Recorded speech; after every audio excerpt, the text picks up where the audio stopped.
Mr. President, the families of our dear hostages languishing in the dungeons of Gaza, ladies and gentlemen, last year I stood at this podium and I showed this map. It shows the curse of Iran's terror axis. This axis threatened the peace of the entire world. It threatened the stability of our region and the very existence of my country, Israel. Iran was rapidly developing a massive nuclear weapons program and a massive ballistic missile program. These were meant not only to destroy Israel, they were meant also to threaten the United States and blackmail nations everywhere. From Gaza, Yahya Sinwar dispatched waves of Hamas terrorists. They stormed into Israel on October 7th and committed acts of unspeakable savagery. From Lebanon, Hassan Nasrallah had launched thousands of missiles and rockets at our cities, terrorizing our citizens. In Syria, the murderous dictator Assad hosted Iran's forces, tightening a noose of death around our throats. In Yemen, the Houthis launched ballistic missiles at Israel while choking global trade at the mouth of the Red Sea. So what's happened over the past year? We've hammered the Houthis, including yesterday. We crushed the bulk of Hamas's terror machine. We crippled Hezbollah, taking out most of its leaders and much of its weapons arsenal. You remember those beepers, the pagers? We paged Hezbollah. And believe me, they got the message. And thousands of terrorists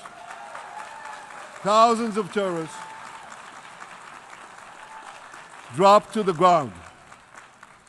We destroyed Assad's armaments in Syria. We deterred Iran's Shiite militias in Iraq. And most importantly, and above anything else that I could say to you or that we did in this past year, in this past decade, we devastated Iran's atomic weapons and ballistic missiles programs.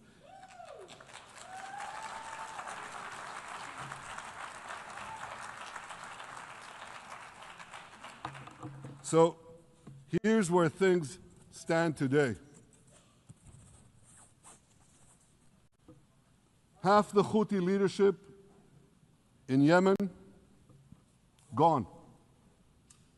Yahya Sinwar in Gaza, gone. Hassan Nasrallah in Lebanon, gone. The Assad regime in Syria, gone. Those militias in Iraq, well, they're still deterred. And their leaders, if they attack Israel, will also be gone. And for Iran's top military commanders and its top atomic bomb scientists, well, they're gone too.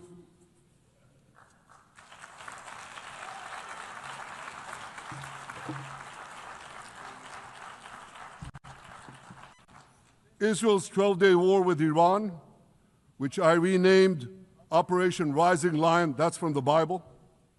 This 12-day war will go down in the annals of military history. Our daring pilots neutralized Iran's missile defenses and took control of the skies over Tehran. And you saw this. Israeli fighter pilots and American B-2 pilots bombed Iran's nuclear enrichment sites. I want to thank President Trump for his bold and decisive action.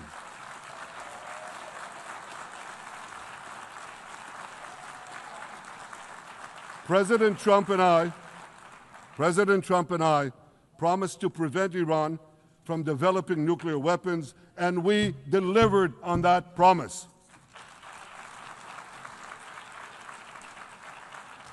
We removed an existential threat to Israel rather, and a mortal threat to the civilized world. We lifted a dark cloud that could have claimed millions and millions of lives. But, ladies and gentlemen, we must remain vigilant. We must remain absolutely clear-minded and vigilant. We must not allow Iran to rebuild its military nuclear capacities.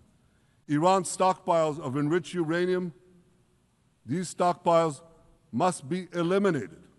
And tomorrow, UN Security Council sanctions on Iran must be snapped back.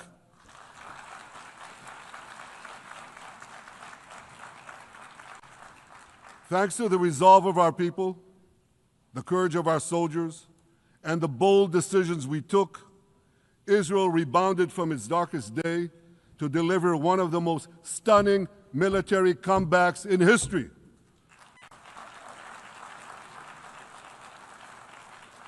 But we're not done yet. The final remnants of Hamas are holed up in Gaza City. They vow to repeat the atrocities of October 7th again and again and again, no matter how diminished their forces. That is why Israel must finish the job. That is why we want to do so as fast as possible.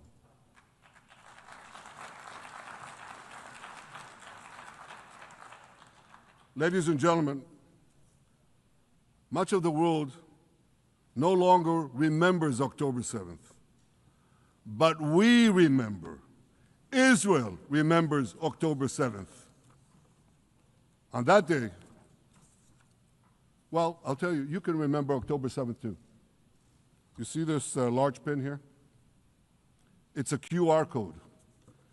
What I ask you to do is hold up your phones, zoom in, and you too will see why we fight and why we must win. It's all in here. On October 7th, Hamas carried out the worst attack on Jews since the Holocaust. They slaughtered 1,200 innocent people, including over 40 Americans and foreign nationals from dozens of countries represented here. They beheaded men. They raped women. They burnt babies alive. They burnt babies alive in front of their parents. What monsters. And these monsters took more than 250 people hostage. And those included Holocaust survivors, grandmothers and their grandchildren. Who takes hostage grandmothers and grandchildren? Hamas does. So far, we've brought home 207 of these hostages, but 48 still remain in the dungeons of Gaza.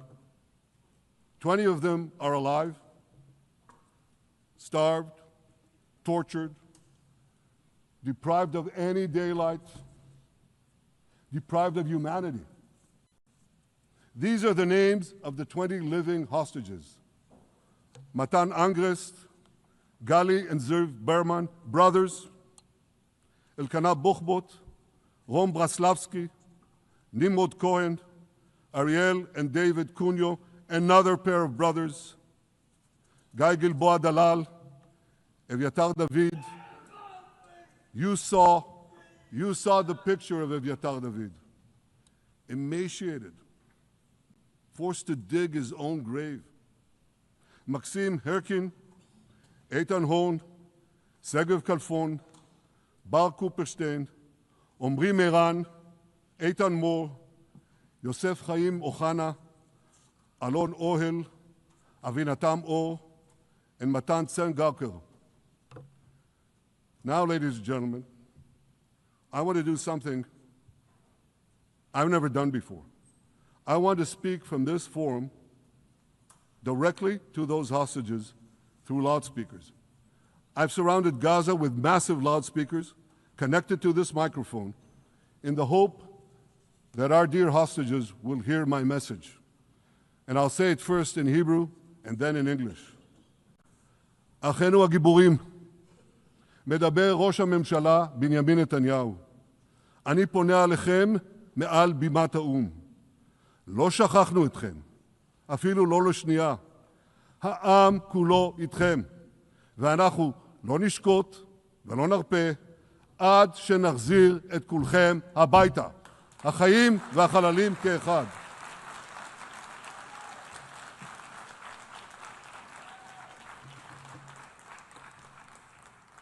Our brave heroes. This is Prime Minister Netanyahu speaking to you live from the United Nations. We have not forgotten you, not even for a second. The people of Israel are with you.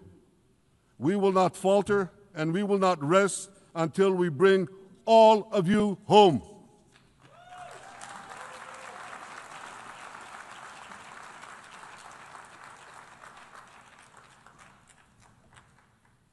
Ladies and gentlemen, thanks to special efforts by Israeli intelligence, my words are now also being carried. They're streamed live to the cell phones of Gazans. So to the remaining Hamas leaders and to the jailers of our hostages, I now say, lay down your arms. Let my people go.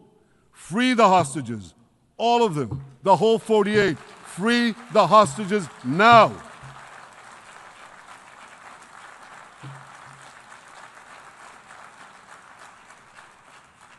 If you do, you will live. If you don't, Israel will hunt you down. Ladies and gentlemen,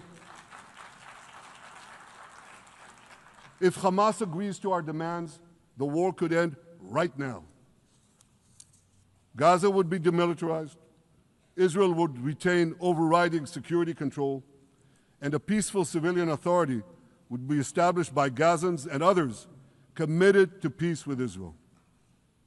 And of course, you understand that the war in Gaza has affected every Israeli.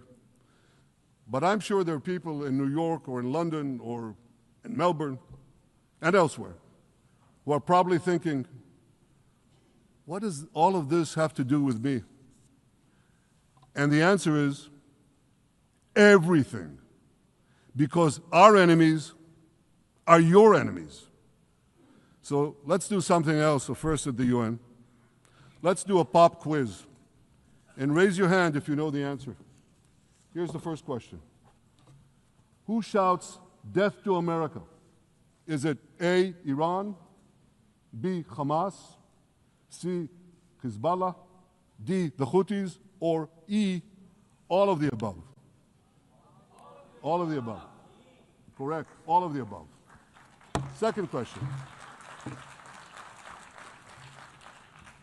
Who has murdered Americans and Europeans in cold blood? Is it A, Al-Qaeda, B, Hamas, C, Hezbollah, D, Iran, or E, all of the above? All of the above. Correct. Again. So here's the point I wanted to make. Our enemies hate all of us with equal venom. They want to drag the modern world back to the past, to a dark age of violence, fanaticism, and terror. I think many of you are already feeling in your own societies the radical Islamist surge. You know, I'm sure you do, you know deep down that Israel is fighting your fight. So I want to tell you a secret. Behind closed doors, many of the leaders who publicly condemn us privately thank us. They tell me how much they value Israel's superb intelligence services that have prevented time and again terrorist attacks in their capitals, time and again saving countless lives. General George Keegan, former head of U.S. Air Force intelligence, once said, if the United States had to gather on its own the intelligence that Israel gives us, we would have to establish 5 CIAs. 5 CIAs. This past June, when Israel struck Iran's nuclear facilities, German Chancellor Merz admitted the truth. He said, Israel is doing the dirty work for all of us. President Trump understands better than any other leader that Israel and America face a common threat. He showed the world that when Iran and its proxies murder Americans, take Americans hostage, shout death to America, burn American flags, and try to assassinate the President of the United States, not once, but twice. He showed them there is a price to pay for all that.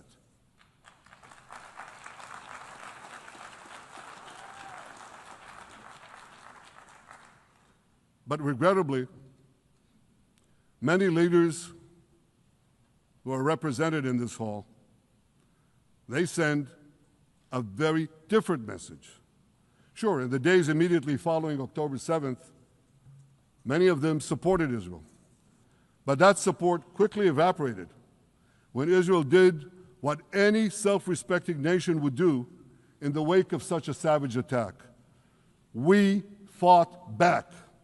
Now just imagine, just sit back for a second and imagine an attack against America proportioned to the attack against Israel on October 7th. Imagine a regime, a terror regime, dispatching thousands of terrorists to invade the United States. They massacre 40,000 Americans. They take 10,000 Americans hostage. What do you think America would do? You think America would leave that regime standing? You don't think that. No way, not a chance. The United States would wipe out that terror regime and ensure that such savagery would never threaten America again. This is precisely what Israel is doing in Gaza. We're wiping out the terror regime of Hamas and ensuring that this savagery will never threaten Israel again. That's what we are doing. That's what any self-respecting government would do.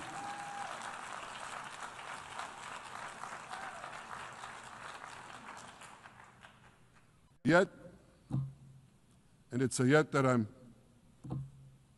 sorry to say here, yet over time, many world leaders buckled. They buckled under the pressure of a biased media, radical Islamist constituencies, and anti-Semitic mobs. There's a familiar saying, when the going gets tough, the tough get going.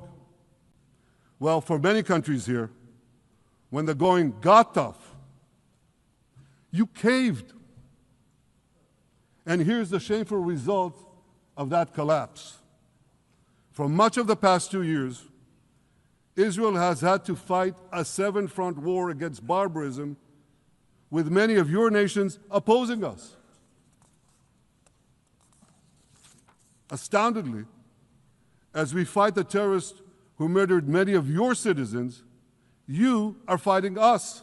You condemn us, you embargo us, and you wage political and legal warfare, it's called lawfare, against us. I say to the representatives of those nations, this is not an indictment of Israel. It's an indictment of you.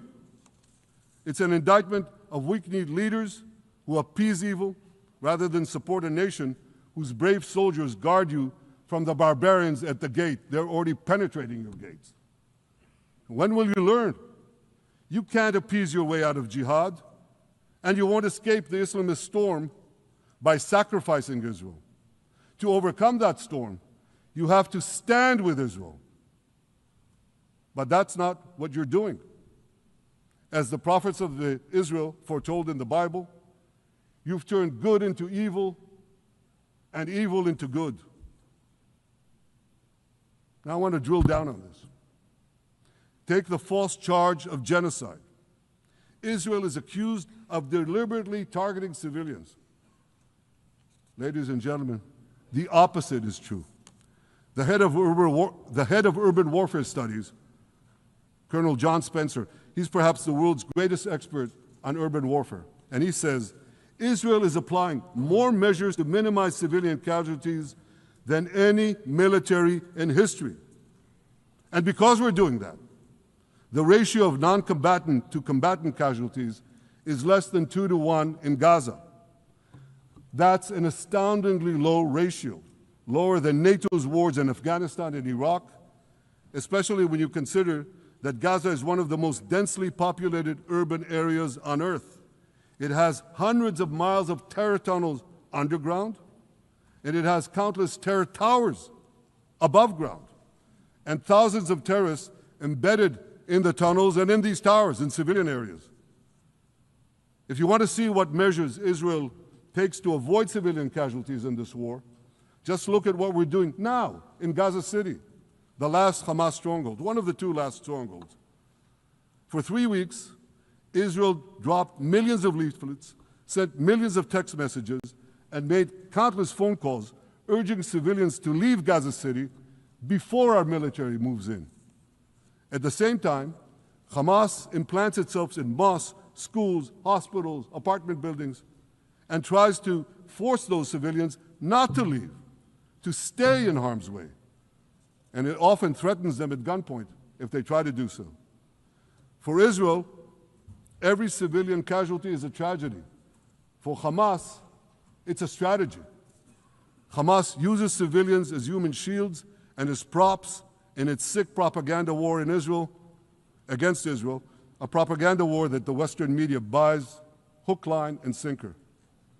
Now, despite Hamas's threats, close to 700,000 Gazans, almost 750,000, have already heeded our calls and moved to safe zones. Now I want to ask you a simple question, a simple, logical question.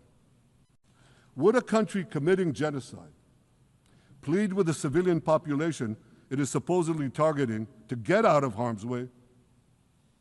Would we tell them, get out, if we want to commit genocide? We're trying to get them out. And Hamas is trying to keep them in. And this charge is so baseless. The comparison to genocide, wholesale slaughter of populations. What, did the Nazis ask the Jews to leave, kindly leave, go out? Did others, you want me to name all the genocidal leaders of history? Just go one by one. Did anyone do this? Did they say, get out so we can come in? Of course not. So the truth has been turned on its head. Hamas, a genocidal terrorist organization whose charter calls for the murder of all Jews on the planet. This genocidal organization is given a pass. It's barely mentioned. While Israel, which does everything it can to get civilians out of harm's way, Israel is put in the dock. What a joke. You want to hear another one?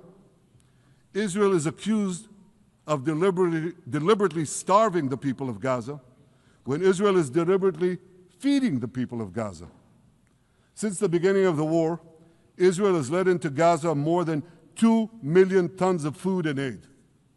That's 1 ton of aid for every man, woman, and child in Gaza. Nearly 3,000 calories per person per day. Some starvation policy.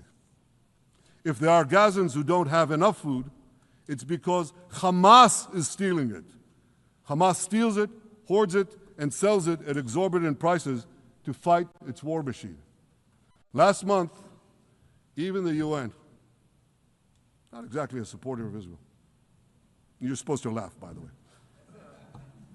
Last month, even the UN admitted that Hamas and other armed groups looted 85% of the trucks. That's why you have deprivation. Those who peddled the blood libels of genocide and starvation against Israel are no better than those who peddled blood libels against the Jews in the Middle Ages when they falsely accused us of poisoning wells, spreading plague, and using the blood of children to bake Passover matzahs. Anti-Semitism dies hard. In fact, it doesn't die at all. It just keeps coming back with its libelous lies, refurbished, regurgitated over and over again. And I want to tell you something else. These anti-Semitic lies, they have consequences. In recent months, Jews have been assaulted in Canada, Australia, Britain, France, the Netherlands, and elsewhere. Here in America, an elderly Holocaust survivor was burned to death in Colorado. And a beautiful young couple from the Israeli embassy in Washington was brutally gunned down right in front of the Holocaust Museum there. Thankfully, President Trump's administration is forcefully fighting the scourge of anti-Semitism, and every government here should follow its lead. But instead, many do the opposite. They actually reward the worst anti-Semites on earth. This week, the leaders of France, Britain, Australia, Canada, and other countries unconditionally recognized a Palestinian state. They did so after the horrors committed by Hamas on October 7th. Horrors praised on that day by nearly 90% of the Palestinian population. Now, let me say that again. Nearly 90% of Palestinians supported the attack on October 7th. It's not supported only, they celebrated it. They danced on the rooftops. They threw candies. That's both in Gaza and in Judea, Samaria, the West Bank, as you call it. And it's just the way they celebrated another horror, 9/11. They danced on the rooftops. They cheered. They threw candy. You know what message the leaders who recognize the Palestinian state this week sent to the Palestinians? It's a very clear message. Murdering Jews pays off. Well, I have a message for these leaders. When the most savage terrorists on earth are effusively praising your decision, you didn't do something right. You did something wrong, horribly wrong. Your disgraceful decision will encourage terrorism against Jews and against innocent people everywhere. It will be a mark of shame on all of you. But wait a minute, Mr. Prime Minister, they tell me. Wait a minute.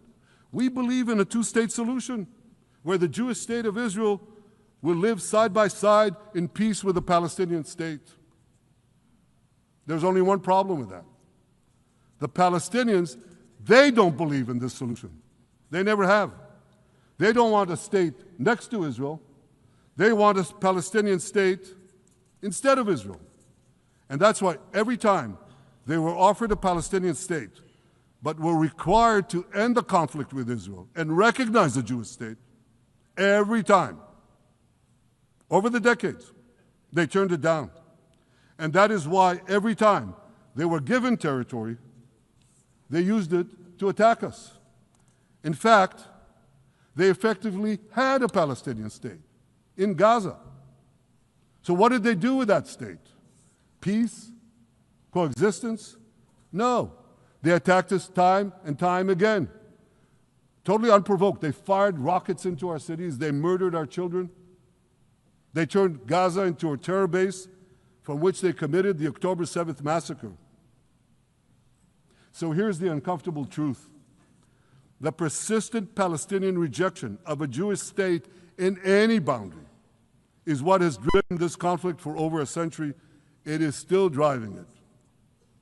It's not the absence of a Palestinian state. It's the presence and existence of a Jewish state. And I find it amazing, that the foreign chancelleries and the ministries and all those who pontificate about this, and the leaders, how can they not see this basic truth when it is repeated again and again and again ad nauseum? And I want to say something else. This rejection of a Jewish state not only applies to Hamas, it also applies to the so-called moderate Palestinian Authority. You should know that the Palestinian authorities pays terrorists to slay Jews. The more Jews the terrorists slay, the more the Palestinian Authority pays. The Palestinian Authority names its government buildings, its public squares, its schools, after the mass murderers of Jews, which they glorify as martyrs. They pay and glorify not just the killer of Jews, but also killers of Christians. Christians like Taylor Force, an American veteran who was brutally murdered in Israel by Palestinian terrorists. But, that I hear from the Western leaders.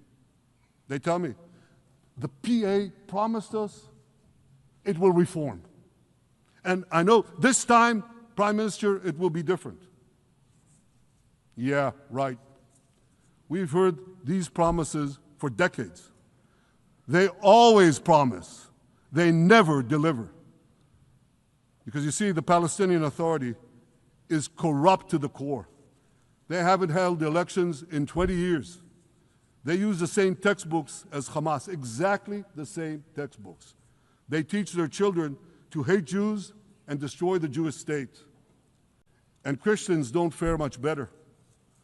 When Bethlehem, the birthplace of Jesus, was under Israeli control, 80% of its residents were Christians. But since the PA took control, that number has dwindled to under 20%. These are the people you want to give a state to? What you're doing is giving the ultimate reward to intolerant fanatics who perpetrated and supported the October 7th massacre. Giving the Palestinians a state 1 mile from Jerusalem after October 7th is like giving Al-Qaeda a state 1 mile from New York City after September 11th. This is sheer madness. It's insane, and we won't do it.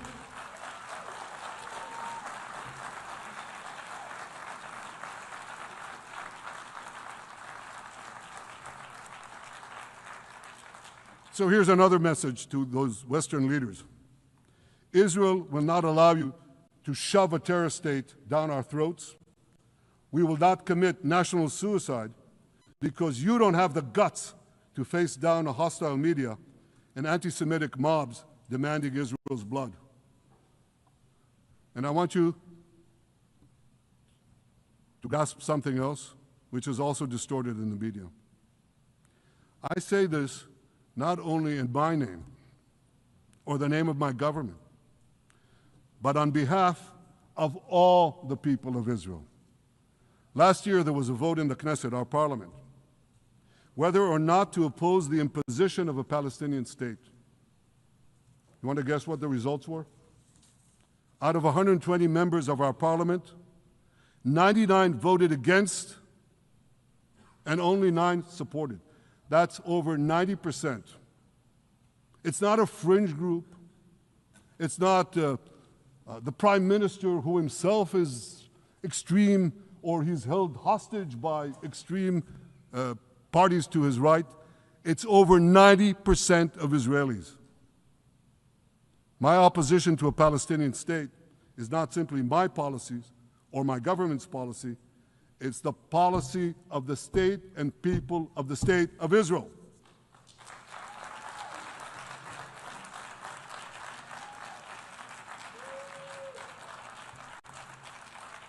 Western leaders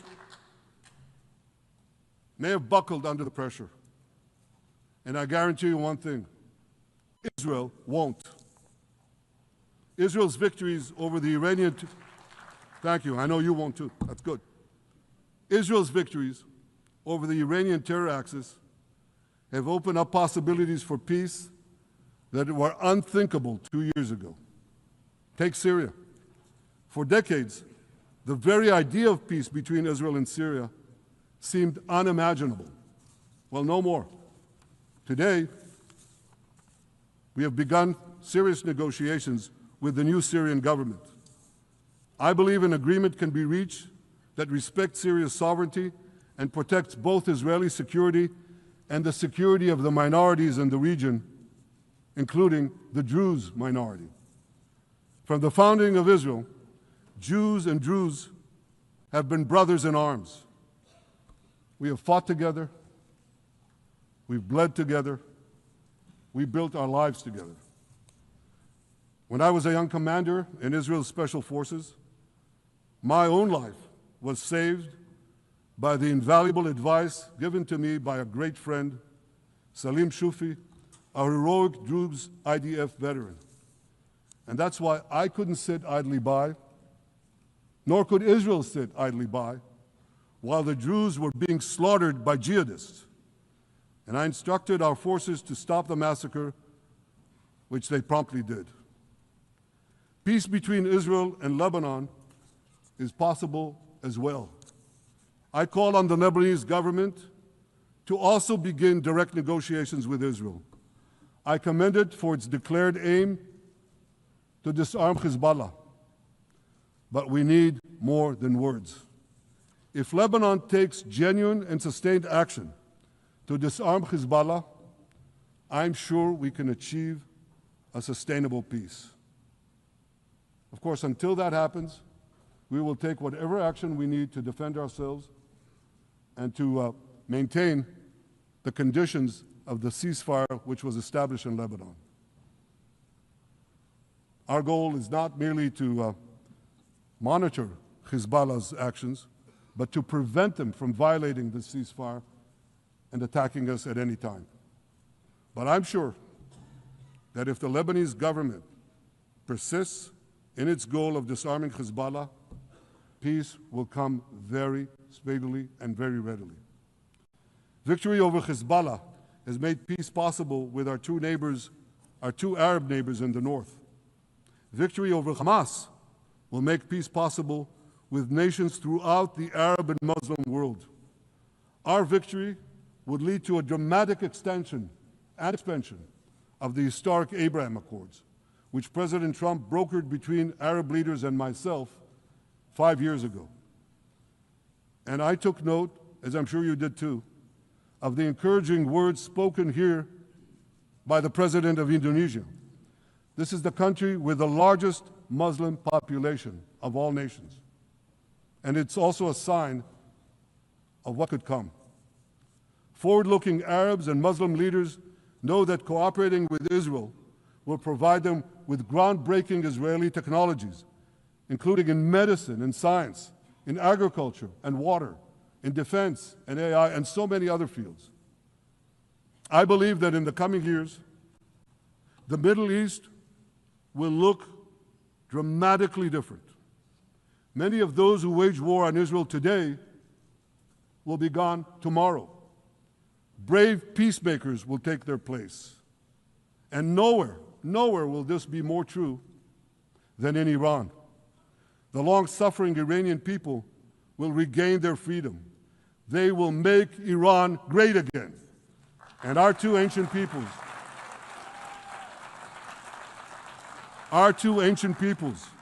the people of Israel and the people of Iran, will restore a friendship that will benefit the entire world.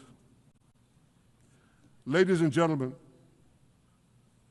the horrors that happened on one dark day, October 7th, those horrors happened countless times during the centuries of my people's exiles among the nations. Jewish blood was cheap. Jews were killed with impunity. We had to beg others to defend us. The rise of Israel did not mean that the attempts to destroy us would end. It meant that we could fight back against those attempts. And that is exactly what Israel has done since October 7th. Our sons and daughters fought like lions. Our brave soldiers donned their uniforms and rushed into battle. They were armed with the dreams of the 100 generations of Jews who came before them. The dream of living as a free people in the land of Israel, our beloved homeland for more than 3,000 years. The dreams of living in our own independent state. The dream of having an army to defend ourselves. And the dream of being a light unto the nations, a beacon of progress, ingenuity, innovation for the benefit of all humanity. On October 7th, the enemies of Israel tried to extinguish that light. 2 years later, the resolve of Israel and the strength of Israel burned brighter than ever. With God's help, that strength and that resolve would lead us to a speedy victory and to a brilliant future of prosperity and peace. Thank you very much.